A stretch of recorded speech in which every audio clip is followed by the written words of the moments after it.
Sawa. Niendelee kunifanya maybe matongo tu. Kuna siku mtanielewa.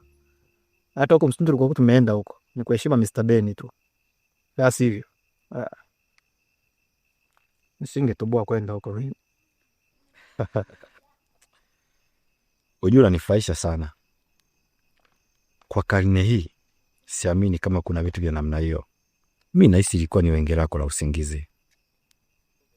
Jefo. Samahani bwana, naomba nikuulize kitu. Hivyo wewe unakula ganja? Ndio nini hivyo? Maanisha unatumia wigi? Wigi?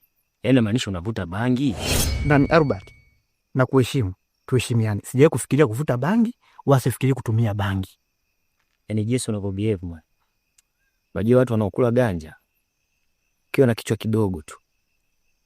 Lazima ikubebe, uwe hai. Tani unakuwa hai ile fulani. Unakuwa kama mwehu hivi. Haiwezekani wewe uamke usiku useme kwamba eti miti inacheza mazee. Actually kweli miti inacheza. Hey guys, do you really believe this? Hivi unavyonichukua mimi na wewe tukasimama pale kweli pale. Nani mwenye akili timamu? Hebu tuachane na hizo story bwana. Leo tumezunguka sana huko msituni. Nimechoka.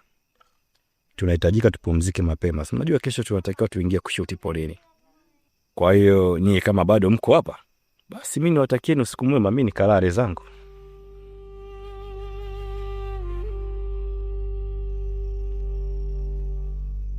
Usinizoe.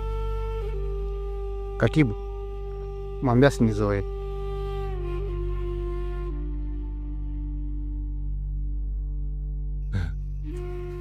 Katibu wewe. Nipati nyingine tu unakuja kambi, mwe mnaangalia na watu mnaleta kambi. Haiwezekani mtu anatuambia mara sidibiti na waka mwanga au mara si inacheza. Ni kweli lakini msimpuuze. Huenda kuna vitu aliona. Unajua hivi vitu bwana, kila mtu ana imani yake. Pengine kweli au sio kweli.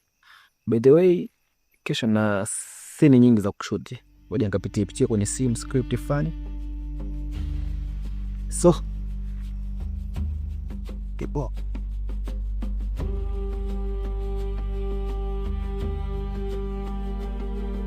Mpaka karne hii watu bado wanaamini kuna uchawi. Hivyo vitu bwana pale zamani, ila sio sasa hivi. Mambo hamna. Chao.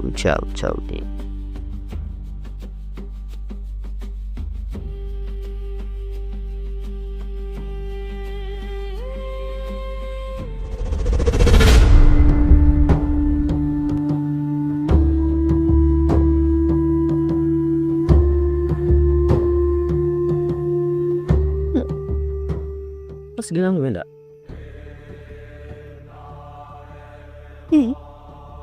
Haipo. Haundo uchawi wenyewe ni?